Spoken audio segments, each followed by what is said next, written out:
가 임한 것 같습니다. 오늘 우리에게 주시는 하나님의 말씀은 히브리서 11장 22절 말씀입니다. 신약 성경 히브리서 11장 22절, 우리 한 목소리로 같이 합독하도록 하겠습니다. 믿음으로 요셉은 임종시에 이스라엘 자손들이 떠날 것을 말하고 또 자기 뼈를 위하여 명하였으며. 아멘. 감사드립니다.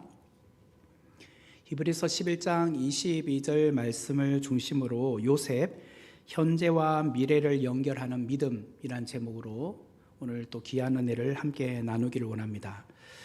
사람은 누구나 인생에 최고의 시기가 있는 것 같습니다. 육체적으로 보면은 한 20대 초반, 그때가 가장 이쁘고 가장 정말 아름다운 시절인 것 같아요. 그때 시절은 사실 화장을 안 해도 다 이쁘더라고요. 우리 딸내미 보니까. 근데 굳이 화장을 그렇게 진하게 하고 다니는지 이해를 못 하겠지만 그냥 맨 얼굴도 이쁘더라고요. 그리고 운동선수에게 있어서 최고의 그런 시간은 각종 메달을 따는 그 시기, 한창 전성기가 있지 않습니까?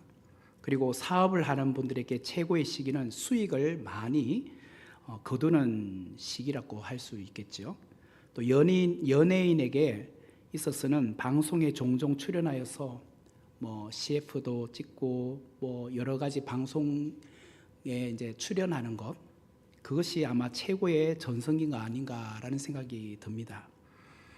그리고 기업인이나 직장인이나 정치인들 같은 경우는 승진하거나 또 투표에 좋은 표를 얻어서 국회의원으로 당선되거나 그런 시기가 아니겠습니까? 그렇다면 요셉의 인생의 최고의 시기, 최고의 때는 언제였을까요? 요셉에게 있어서 최고의 시기, 최고의 때. 네? 예, 애굽의 총리가 되었을 때, 30살 때, 나이도 젊고 또 이렇게 한참 일할 때에 또 총리가 되었으니까 최고의 전성기가 아닐까, 우리는 그런 생각이 들죠. 또 있을까요? 없습니까? 네, 어떤 분들은 요셉이 부모님이 이제 그동안 한 번도 뵙지 못했던 아버지가 또 형제들이 또 애굽에 와서 함께 살게 되었을 때, 그때가 아닌가라고 말하는 분도 있을 겁니다. 그런데 요셉의 인생에 있어 좀 전에 말한 것처럼 애굽의 총리 대신에 되어서 한참 일할 때, 혹은 그의 부친과 그의 가족이 고센 땅으로 내려와 함께 살게 되었을 때, 그때를 최고의 시기로 보지 않더라는 거예요. 오히려 믿음의 영역으로 보면은 오늘 히브리서 11장 22절은 그가 임종시에 이스라엘 자손들에게 떠날 것을 말했던 그때, 그리고 자기의 뼈를 꼭 출애굽할 때 갖고 가라, 바로 그 말을 남길 때, 그때가 최고의 시기다 라고 오늘 히브리서 저자는 말하고 있어요. 우리가 생각할 때는 임종인데 뭐가 최고입니까? 이제 완전히 끝날 때지. 근데 믿음으로 볼 때는 그때가 최고 시점이었다라고 말을 하는 거죠. 히브리서 11장 22절의 말씀을 제가 한번 다시 읽어볼게요. 믿음으로 요셉은 임종시에 이스라엘 자손들이 떠날 것을 말하고 또 자기 뼈를 위하여 명하였으며. 사람은 누구나 평생을 잘 살고 또 지내다가 그 마지막 순간이 어떠냐에 따라서 그 사람을 평가할 수 있는 것 같아요. 아무리 그동안 잘 살았어도 마지막에 결론이, 마지막에 죽을 때가 그렇게 좋지 않은 경우에는 좋은 평을 내릴 수가 없지 않겠습니까? 결국은 마지막 순간이 중요한 것 같아요. 마지막 순간. 오늘 오전에도 야곱이 죽을 때 그게 믿음인 것처럼 오늘 요셉도 임종시에 죽기 전에 그가 남긴 말이 정말 중요한 말이었다. 그것을 오늘 말해주고 있어요. 여러분들 중에 혹시 그것을 한번 해보셨습니까? 유언 쓰기 그런 것도 하더라고 보니까 아마 그런 걸 한번 또 프로그램으로 한번 해보신 분도 있을 것 같아요. 어디 뭐 단체에 갔더니 여러분 꼭 죽기 전에 뭐 유언으로 남기고 싶은 거 한번 지금부터 써보세요. 연습 삼아 한번 써보세요.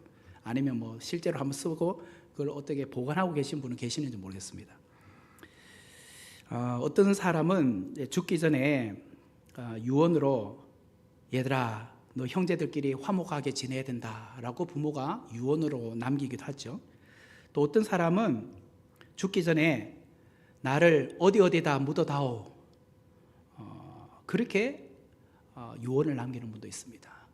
어떤 분은 내게 어떤 이만큼의 유산이 있는데 이 유산을 잘 어떻게 분배해달라 그렇게 뭐 변호사에게 맡기고 그렇게 가기도 하죠. 그렇다면 우리 신앙인들은 어떨까? 신앙인들의 경우에 죽기 전에 주로 어떤 말을 많이 남깁니까? 얘들아 열심히 신앙생활 해라. 지금 딱 그런 말이 나오더라고 보니까 우리 천국에서 다시 만나자 뭐 이런 유언을 많이 남기지 않습니까? 그런데 오늘 요셉은 어땠을까? 임종시에 이스라엘 자손들이 떠날 것에 대해서 말하고 자기 뼈를 위하여 명했다. 이게 그의 유언이었다는 거예요. 떠날 것을 말하고 자기 뼈를 위하여 명했다. 이게 유언이었어요. 이것은 이스라엘 백성들이 언젠가 애굽을 떠나게 되잖아요. 그때 반드시 내 시신을 갖고 가야 돼 라고 유언을 남겼다는 거예요. 이게 오늘 히브리서 저자는 요셉의 믿음이었다고 말하고 있어요. 어떤 말을 남겼느냐? 이게 그의 믿음이었다는 거예요. 그렇다면 요셉의 이 믿음은 어디서부터 출발하게 됐을까요? 어디로부터 나온 믿음이었을까요? 이거는 그의 증조 할아버지인 아브라함과 또 그의 아버지였던 야곱으로부터 들은 이야기예요. 하나님께서 직접 증조 할아버지 아브라함과 그의 아버지 야곱에게 하셨던 말씀이에요.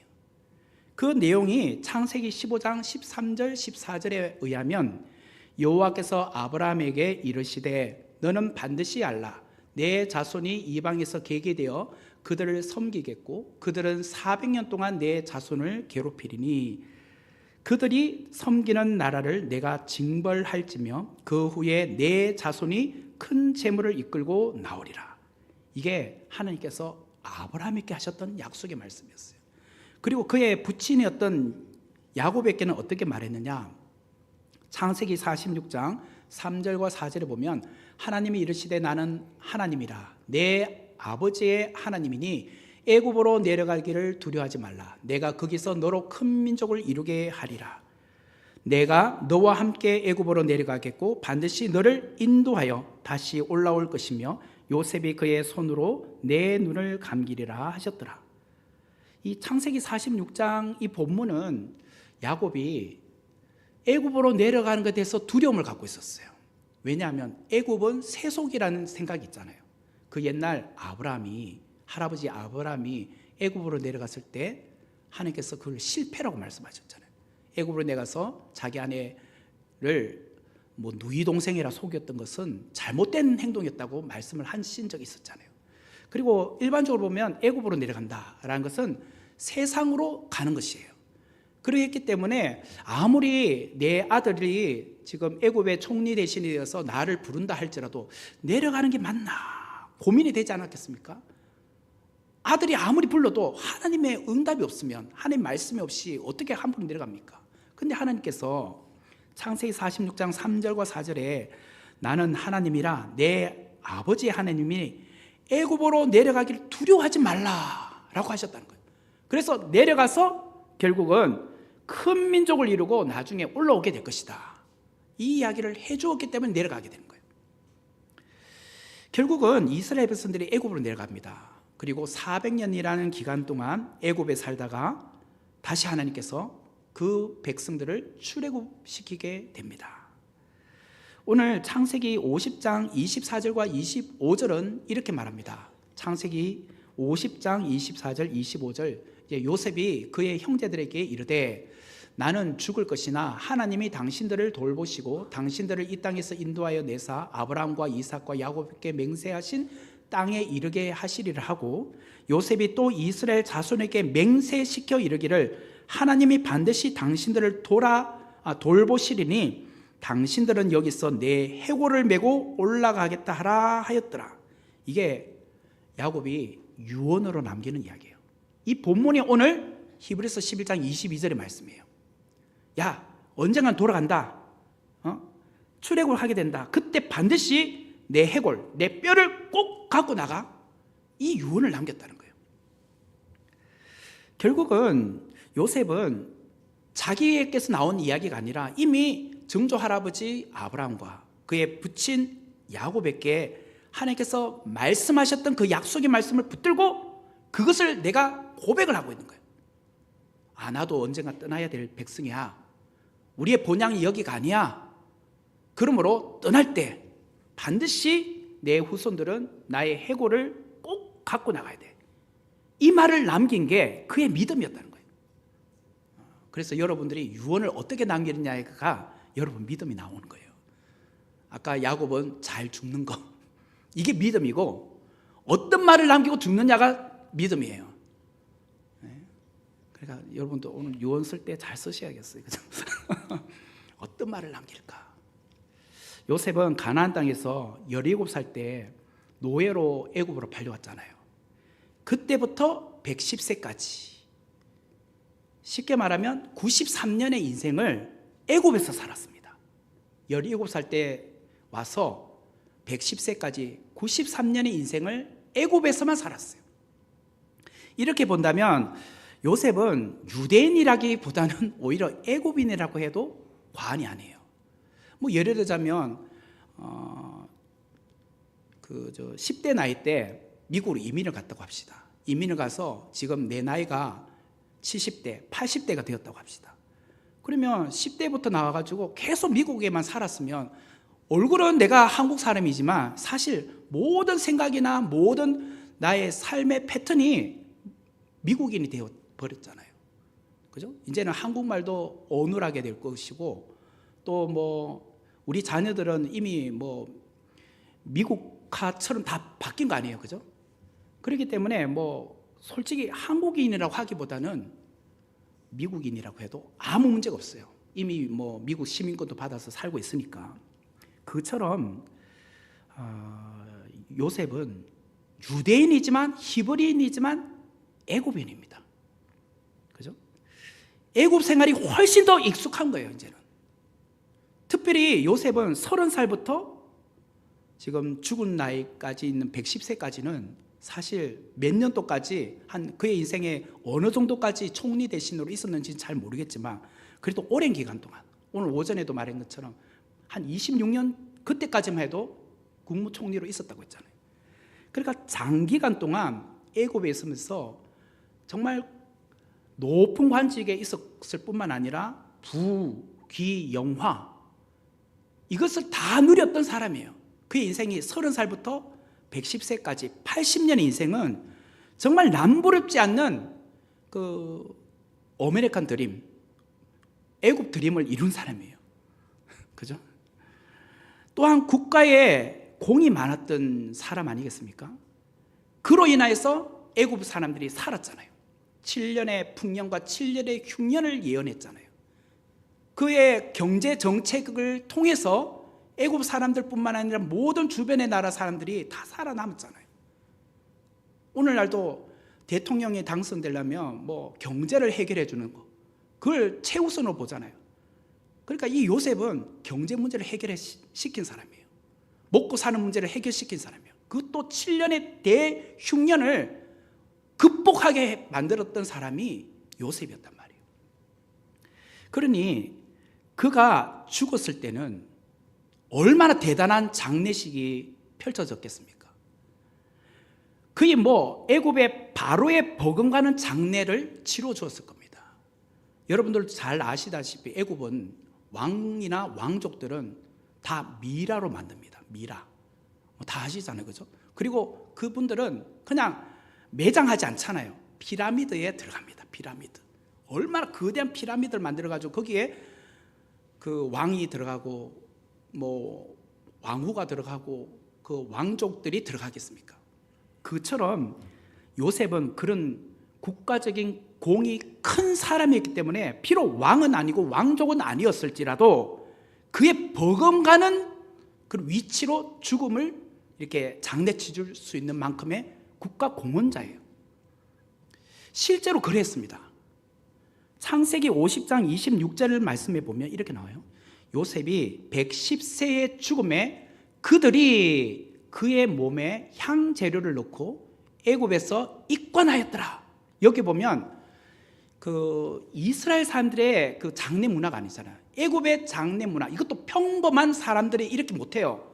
그의 몸에 향재료를 넣고 이 말이 중요해요. 요셉의 시신도 애굽의 바로처럼 미라로 만들었다는 뜻이에요. 미라로 만들었다. 이 미라로 만들었다는 것을 잘 보여주는 하나의 예가 창세기 50장에 나옵니다. 요셉의 아버지 야곱이 죽었을 때 요셉은 그 나라에 공이 있었던 사람이라서 미라로 하더라도 그의 부친이 돌아가셨는데 굳이 미라로 만들 필요가 뭐 있겠습니까?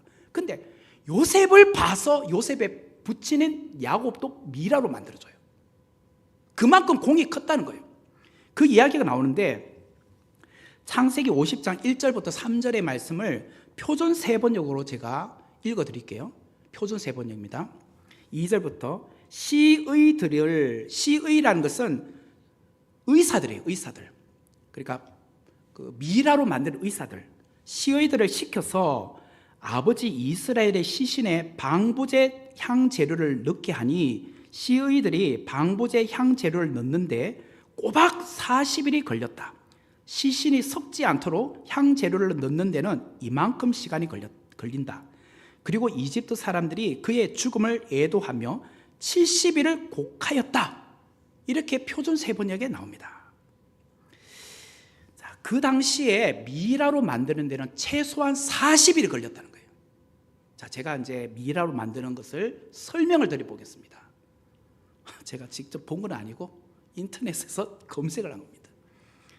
근데 맞습니다. 자, 미라를 어떻게 만드느냐? 그 당시입니다. 이제 고대 시대 그 애굽이 얼마나 그 미라 만드는 데에서 기술이 참 대단했는지를 보여주는 장면이에요. 먼저 시신의 콧구멍으로 안으로 갈고리를 넣는데요. 콧구멍 안으로. 그래서 쭉 넣으면 저는 잘 모르겠지만 쭉 넣으면 뇌로 가게 되죠. 그 갈고리가. 그래서 그 안에 뇌 쪽으로 가면 그것을 막 휘젓는데요. 갈고리를 휘저으면 뇌가 다 분산이 된대요. 흩어진대요. 그것을 하나씩 긁어낸대요. 콧구멍을 통해서 이렇게 긁어낸답니다. 만약 그게 잘 안 되면 어떻게 하냐? 여기 뒤쪽에 목 주위에 이제 그 위쪽 부위에 이제 거기다가 칼집을 낸답니다. 칼집을 내 가지고 거기다가 거기로 해서 긁어낸답니다. 뇌를. 그리고 나서 그쪽을 해서 이제 알코올로 만든 이런 약품을 해서 헝겊으로 다 닦아낸답니다. 안에 빈 뇌에다가 다 닦았는데, 그러면 내장에 있는 이제 배에 있는 내장들을 어떻게 하느냐? 옆구리 여기다 칼집을 낸답니다. 그래서 여기로 해서 이제 고리 같은 거를 쇠고리 같은 걸 넣어가지고 창자를 다 끄집어낸답니다. 그래서 속을 깨끗하게 비우죠. 그리고 야자수로 다 닦아낸답니다. 그런 다음에 빈 해골과 뱃속에 방부제용 향료를 채워 넣는답니다. 뇌 안에와 뱃속에 그 방부제로 이제 섞지 않도록 향료를 다 채워 넣는다. 그리고 나서 절단한 부분, 그런 부분은 전부 다 꿰면 돼요. 이제 보이지 않게 꿰매고 나서 그 이후에 나트륨, 소금이나 혹은 탄산소다와 같은 곳에 시신을 7일간 담가 놓으면 돼요. 그때 그리고 나서 기름으로 또 혹은 역청으로 바르고 또 태양에다가 건조를 시켰다는 거예요. 그런 직후에 시신을 또 깨끗하게 닦고 세마포로 감싸는 거예요. 그리고 유약을 바르고 미라 상자에다가 보관을 하는 거예요. 이게 무려 40일 걸린 거예요. 40일. 이 작업만 하는데 40일 걸리는 거예요. 그러니까 이 40일을 작업하는 동안 그때부터 장례 일정이 들어가는 거잖아요. 그래서 40일, 그리고 나서 끝났지만 30일을 더해서 70일 동안 야곱의 장례가 진행이 되는 거예요. 근데 그 당시 70일이라는 것은 애굽 왕 바로가 죽었을 때 72일을 곡했다는 거예요. 72일. 근데 이틀이 모자라는 거예요. 이틀이. 그러니까 국장급으로 야곱의 이 장례를 치러줬다는 거예요. 그뿐만 아니라 창세기 50장 7절에서 9절의 말씀을 보면 바로의 모든 신하들, 바로궁의 원로들, 애굽 땅의 모든 원로들과 병거와 기병이 요셉을 따라서 가나안 땅에 가서 장례를 치르러 갑니다. 헤브론 막벨라 밭굴로. 그 길로 수많은 애굽 사람들이 장례 행렬로 가는 거예요. 그래서 주변의 사람들이 와, 이거 엄청난 장례 행렬이라고, 그렇게 그 당시에는 유명한 장례가 치러지고 있는 거죠. 자, 보세요. 이게 요셉이 죽을 때가 아니라 그의 아버지가 죽었을 때 이 정도로 장례를 치러줬다면 애굽의 국무총리로 지냈고 애굽에 큰 공을 공을 주었던 그 요셉이 죽었을 때 그를 위한 장례는 얼마나 대단했겠단 말이에요. 그죠? 상상이 안 갈 정도로 대단하지 않았겠습니까? 이처럼 요셉은 애굽에서 엄청난 부귀와 영화를 누렸던 사람이에요. 그럼 그가 애굽에 매장되었다면 분명히 그는 왕족은 아니었어도 피라미드에 들어갈 사람이었어요. 아마 본인이 나 그냥 이 땅에서 묻히고 싶어라고 했다면 지금 아마 우리가 애굽에 가면 요셉의 무덤을 볼 수도 있었을 거예요. 피라미드에 딱 어떤 무덤, 피라미드는 요셉의 피라미드라고 나왔을 수도 있어요. 그런데 요셉은 언제가 나는 출애굽을 해야 되잖아요. 내 시신 해골을 갖고 가라 했으니까, 유언을 남겼으니까. 그래서 피라미드에 안 넣은 거예요. 안 넣고 그의 시신을 미라로 만들어서 관 안에만 보관하고 있었던 거예요. 보관하고 있다가 훗날 출애굽할 때 그 관을 갖고 후손들이 떠나게 된 거예요. 피라미드에는 아예 처음부터 안 들어간 거예요. 이것을 요셉은 임종시에 명했다라고 말해요. 이걸 가리켜서 믿음이라고 말하는 거예요. 훗날 보면 출애굽 때에 모세는 가장 먼저 꼭 챙겨야 될 것이 바로 이거였어요. 요셉의 유골. 그리고 훗날 여호수아서에 보면 마지막 날에, 마지막 장에 보면 가나안 정복 전쟁이 다 끝이 나고 이스라엘 백성들이 요셉의 유골을 장사 지낸 장면도 여호수아서 마지막 장 마지막 부분에 나와요. 자, 그 부분을 제가 한번 읽어볼게요. 출애굽기 13장 19절의 말씀 보면 모세가 요셉의 유골을 가졌으니 이는 요셉이 이스라엘 자손으로 단단히 맹세하게 하여 이르기를 하나님 반드시 너희를 찾아오시리니 너희는 내 유골을 여기서 가지고 나가라 하였습니다. 보세요. 모세가 출애굽할 때 다른 거는 혹 내가 깜빡해서 못 가지고 나가더라도 요셉의 유골을 꼭 가져가야 돼. 이 요셉이 남긴 유언이잖아요. 그래서 이걸 꼭 챙겼다는 거예요. 그리고 그때부터 광야 생활이 시작되잖아요. 그리고 가나안 정복 전쟁 7년 하잖아요. 그리고 땅 분배 받고 나서 요셉을 매장하거든요. 그 이야기가 여호수아서 24장 32절에 나와요. 또 이스라엘 자손이 애굽에서 가져온 요셉의 뼈를 세겜에 장사하였으니 이곳은 야곱이 백크시타를 주고 세겜의 아버지 하몰의 자손들에게서 산 밭이라. 그것이 요셉 자손의 기업이 되었더라. 자, 그러니까 이 요셉의 유골은 출애굽한 이스라엘 백성들이 광야에서 40년 동안 가지고 다닌 거예요. 그리고 가나안 정복 전쟁 7년 동안 가지고 다닌 거예요. 자, 그래서 광야 생활 40년간 그리고 가나안 정복 전쟁 7년 기간 동안 두 가지를 이스라엘 백성들 꼭 들고 다녔어요. 첫 번째는 뭐냐? 뭘까요? 그렇죠. 시내산에서 만들었던, 하나님께서 계시하셔서 만들었던 언약궤, 법궤를 레위 지파들은 꼭 메고 다녔죠. 그리고 그것을 선두에 이렇게 해서 이제 갔단 말이에요. 이제 구름 기둥이 움직이면 그 법궤를 딱 들고 이제 움직이기 시작했잖아요. 근데 또 요셉 지파 사람들은 맞아, 우리 요셉의 관도 갖고 가야지. 그래서 구름 기둥이 움직이고 법궤가 움직일 때마다 그들은 자기 살림거리도 다 챙겨야 되겠지만 요셉의 관도 꼭 챙겨갔다는 거예요. 이거는 요셉 지파가 메고 간 거예요. 그래서 광야 이 40년의 이렇게 시간들을 보면 법궤는 하나님의 임재를 상징하는 것으로 앞에 선두에 나가고 있었고, 요셉의 시신을 담은 관은 하나님께서 아브라함과 이삭과 야곱과 맺으신 언약의 말씀을 실현해 보여주는 상징물이잖아요. 그것도 요셉의 지파들이 메고 갔다는 거예요. 이 두 가지가 꼭 광야 생활에 꼭 있었던 것이에요. 우리는 그런 생각했잖아요. 아, 법궤만 있었구나. 법궤만 생각했지 요셉의 관에 대한 이야기를 생각을 좀 못하고 있었던 거죠. 근데 이게 함께 움직이고 있었다는 거예요. 함께. 요셉의 시신은 40년간 광야 생활 동안 이스라엘 백성들과 함께하고 있었어요. 뿐만 아니라 요셉의 시신은 가나안 정복 전쟁 기간 동안도 함께하고 있었어요. 이것은 이미 고인이 된 요셉에게는 사실은 죄송하잖아요. 여러분, 누구와 돌아가신 고인을 관을 두고 매일 움직입니까? 40년, 47년이잖아요. 가나안 정복 전쟁까지 하면. 그 47년 동안 매장하지 않고 들고 다닌 게 그게 정상적인 후손입니까? 어디라도 모셔야죠. 그 옛날 야곱이 그렇게 사랑했던 라헬이 베들레헴 인근에서 베냐민을 낳다가 죽잖아요. 그때 내가 너무 평소에 사랑했던 아내였기 때문에 그 시신을 관에다 넣어가서 매일 움직였습니까?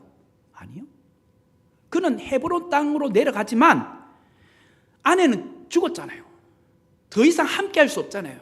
그래서 베들레헴 땅에 묻잖아요. 매장을 하잖아요. 그리고 나중에 야곱은 첫째 부인 레아하고는 헤브론의 막벨라 밭굴에 매장되지만 자기가 그렇게 사랑했던 라헬은 그게 함께 없잖아요. 오히려 베들레헴에 놔두고 있잖아요. 거기. 우리는 아무리 사랑해도 돌아가시면 함께 갈 수 없습니다. 어디든지 모셔놔야 돼요. 그죠? 매장을 하든지 아니면 화장을 하든지 한단 말이에요. 그런데 사실 요셉 고인에게는 참 죄송한 일이지만 요셉의 시신을 요셉 지파들은 광야 40년, 가나안 정복 전쟁 7년을 계속 메고 다녔단 말이에요. 이게 할 짓입니까?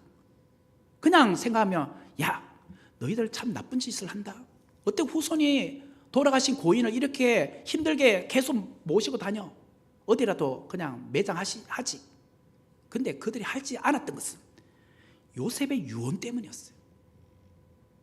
그래서 그들은 이것을 모시고 계속 47년을 움직인 거예요.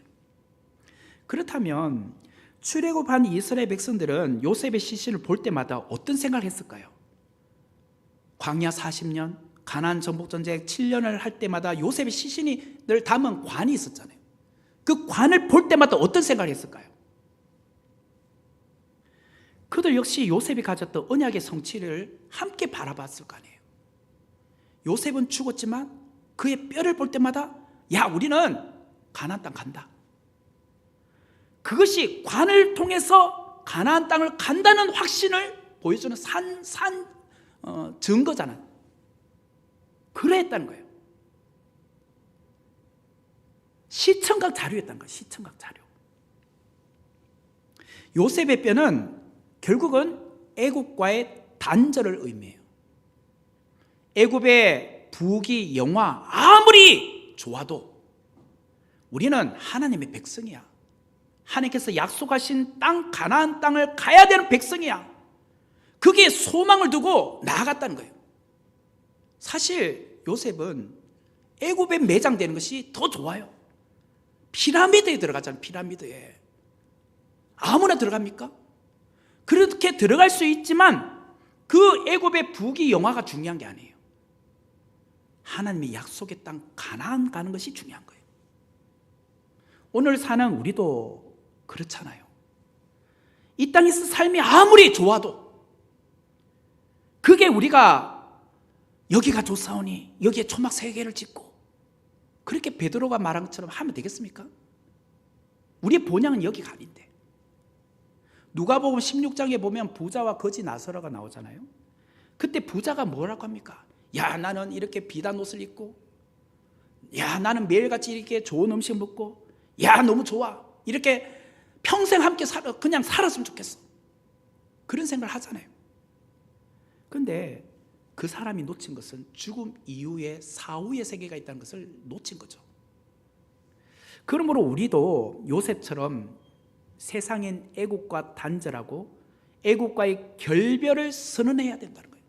이게 굉장히 중요한 이야기예요. 여러분이 생각하고 있는 혹은 붙들고 있는 애국은 무엇입니까? 오늘 여러분이 야, 나 이거 너무 좋아, 내려놓기 싫어, 나 이거는 단절하기 싫어, 결별하기 싫어, 그렇게 생각하는 세상의 애국은 무엇입니까? 오늘 그것으로부터 결별하셔야 돼요. 요셉은 애굽의 모든 부귀 영화를 붙들지 않았어요. 누리다 보니 나도 모르게 익숙한 환경이 되어서 야, 여기가 좋다, 그러면은 우리는 결별하기 힘들어요. 요셉은 임종시에 이스라엘 백성들이 떠날 것을 말했어요. 떠난다는 것은 내가 붙들고 있는 것, 내가 발붙이고 있는 것, 나의 생활의 버팀목이 되는 것, 내가 의지하고 있는 것으로부터의 분리예요. 분리. 여러분들이 붙들고 있는 것, 발을 붙이고 있는 것, 생활의 버팀목이 되는 것, 내가 의지하는 것으로부터 떠나는 것, 이게 결단되지 않으면 오늘 여러분은 오늘 애굽에서 늘 살고 싶어 하는 거예요. 히브리서 11장 22절 말씀을 자막을 보면 믿음으로 요셉은 임종시에 이스라엘 자손들이 떠날 것을 말하고 또 자기 뼈를 위하여 명하였으며 라고 하는데, 여기서 떠날 것이라는 단어를 헬라 원어로 보면 엑소도스라고 되어 있어요. 엑소도스. 근데 영어 NIV 성경이나 ESV나 NASB 성경에 보면 엑소더스라고 되어 있어요. 그 단어를, 엑소더스를 헬라어는 엑소더스라고 있는데 영어로는 엑소더스라고 되어 있어요. 이게 떠날 거이란 건데, 여기서 출애굽기가 나온 거예요. 출애굽기 책의 영어 이름이 엑소더스잖아요. 엑소더스. 엑소더스란 이스라엘 백성들이 애굽을 떠난 거, 엑소더스. 바로 이거예요. 그런데 엑소도스라는 단어가 신약에 가면 또 나와요. 누가복음 9장 31절 말씀에 보니 이렇게 나오죠.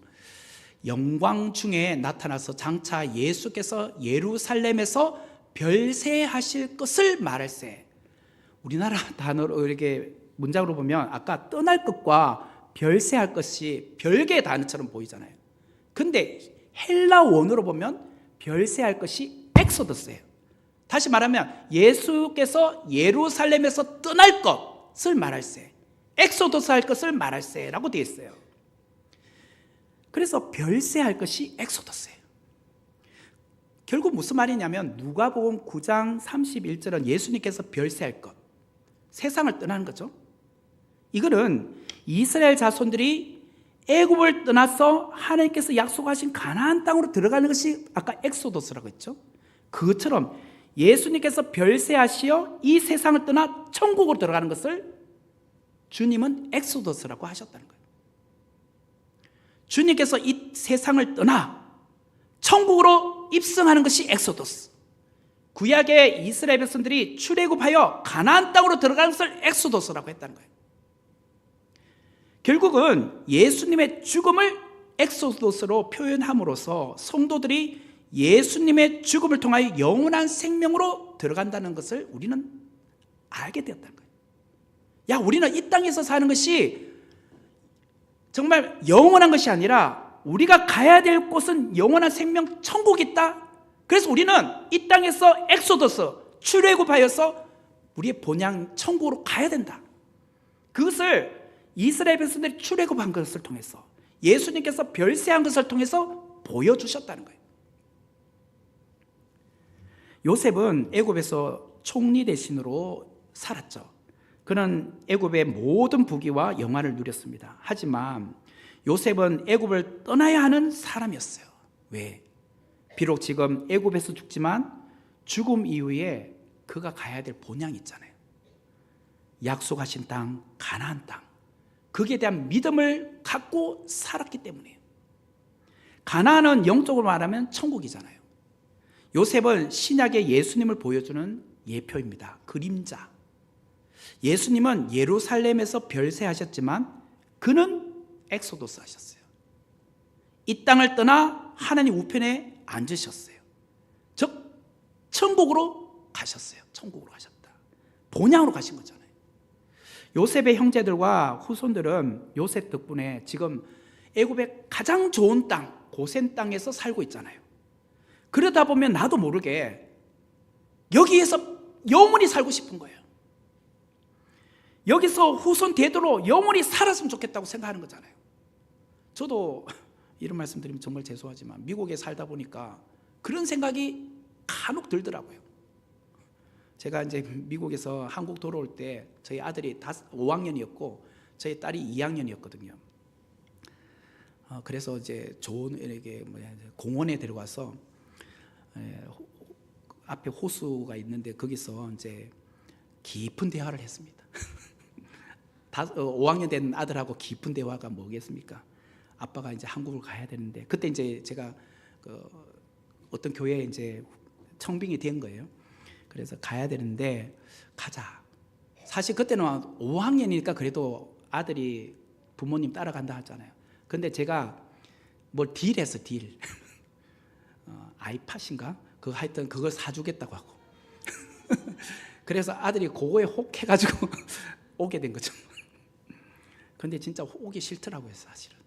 왜냐하면 이제는 저도 이제 미국에 있을 때 좀 좋은 교회에 부목사로 있었고 또 거기서 한 1년 정도만 지나면 뭐 이제 영주권 들어갈 수 있는 그런 발판이 되거든요. 종교 비자로 해가지고 진행 중에 있었기 때문에.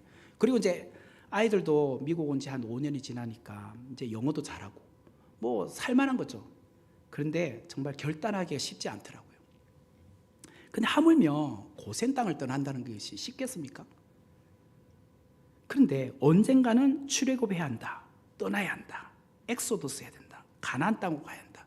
천국으로 가야 된다. 이게 오늘 우리에게 늘 주지되어 있지 않으면 우리는 계속 이 땅을 머물고 싶어요. 요셉은 임종시에 이스라엘 자손들에게 떠날 것을 말했어요. 요셉은 이스라엘 자손들에게 우리의 정체성이 무엇인지를 분명하게 말해 주었어요. 이 땅의 백성이 아니라 하나님 나라의 백성이다. 이 땅의 시민이 아니라 우리는 하나님 나라의 시민이다. 이거를 늘 주지시킨 거예요. 이 땅의 삶이 아무리 좋아도 우리가 이곳에 영원히 머물면 안 돼. 우리는 떠나야 돼. 애굽을 떠나는 결단을 우리는 오늘도 해야 돼. 이거를 자기 시신을 통해서 맹세하고 보여주었다는 거예요. 우리는 어떠한가? 이 세상이 좋아 양다리를 거치고 살고 있지 않습니까? 내가 갖고 있는 것이 좋아 내려놓지 못하고 살고 있지는 않으십니까? 보장된 노후와 안정된 삶 때문에 천국의 소망을 잊어버리고 살고 있지는 않으십니까? 믿음은 떠나는 것입니다. 세상과의 결별, 엑소더스, 바로 이게 믿음이에요. 성도 여러분, 우리는 이 땅의 삶보다 더 가치를 부여하고 살아야 될 곳이 있어요. 그게 어디냐? 천국입니다. 천국. 요셉의 믿음이 고귀한 것은 바로 여기에 있었어요. 요셉은 지금의 안정되고 평안한 삶을 안주하지 않고 평생을 하나님께서 약속하신 가나안 땅에 대한 소망을 부여잡고, 그리고 요셉은 애굽에서 죽었지만 이 땅을 살아가는 이스라엘 백성 후손들에게 언제가 우리는 이 땅을 떠나야 돼, 하나님의 약속의 땅인 가나안 땅으로 들어가야 된 것을 늘 자기 시신을 통해서 당부하고 있었다는 거예요. 천국의 소망을 붙들고 살 것을 말하고 있었다는 거예요. 그것이 바로 상징물로 시청각 자료로 보여준 것이 자기 시신이었어요. 그걸 매장해 놓으면 보이겠습니까? 매장하지 않고 시신을 관으로 딱 그냥 보이게 놔뒀으니까 이스라엘 백성들은 지나가다가도 야, 이 땅이 아무리 좋아도 우리 떠나야 되지, 이걸 늘 각인하고 살았다는 거예요. 이게 뭘까요? 결국은 현재와 미래를 연결하는 요셉의 믿음이었다라는 거예요. 현재는 지금 애굽에 살지만 우리의 미래는 가나안 땅이다. 현재와 미래를 연결하는 믿음. 요셉의 해골은 현재와 미래를 연결해주는 중요한 메시지를 담고 있었다라는 거예요. 이스라엘 자손들은 요셉의 해골을 보면서 하나님의 약속을 기억했어요. 우리는 애굽 땅에 속한 자가 아니라 하나님 나라에 속한 자들이지. 우리는 하나님의 백성이지. 이걸 늘 요셉의 시신을 볼 때마다 생각을 했다는 거예요. 이처럼 이스라엘 백성들은 철저하게 애국과의 단절을 선포함으로 하나님 나라의 백성이라는 정체성을 놓치지 않았던 거예요. 이와 같이 요셉의 해골은 하나님께서 이스라엘 백성들을 이끌어 가나안 땅으로 인도하여 들이실 날까지 믿음과 소망을 부여잡게 해줬던 상징물이었다는 거예요. 그래서 요셉은 110세에 죽었으나 이스라엘 자손들은 그를 애굽 땅에 매장하지 않고 그 시신을 향품 처리하여 미라로 만든 다음에 관에다 그냥 보관한 거예요. 그리고 훗날 모세는 요셉의 시신을 챙겨서 출애굽을 하게 된 거예요. 요셉은 꿈꾸는 사람이라고 우리 잘 알잖아요. 꿈꾸는 사람. 그가 본 진짜 꿈은 애굽의 총리 대신이 되는 게 진짜 꿈이 아니었어요. 세상에서 성공하는 것이 그의 꿈이 아니었습니다. 그의 진짜 꿈은 천국 가는 것이었어요. 천국 가는 것. 이게 꿈꾸는 자의 소망이었어요. 죽었어도 나는 천국 가야 돼. 그래서 뼈를 매장하지 않고 이 뼈를 볼 때마다 나는 천국 가야 돼. 그 후손들에게 그것을 보여주었다는 거예요. 그 꿈은 결국은 그의 정조 할아버지부터 꿈꿔왔던 꿈이었잖아요. 아브라함 때부터 약속하신 언약의 약속의 말씀이 지금 이루어지지 않았지만 요셉도 그 꿈을 꾸고 있었다는 거예요. 요셉은 아브라함이 보았던 것을 보았습니다. 그래서 히브리서 11장 1절은 믿음은 바라는 것들의 실상이요 보지 못하는 것들의 증거다라고 하는 거죠. 요셉은 믿음으로 메시아를 보았습니다.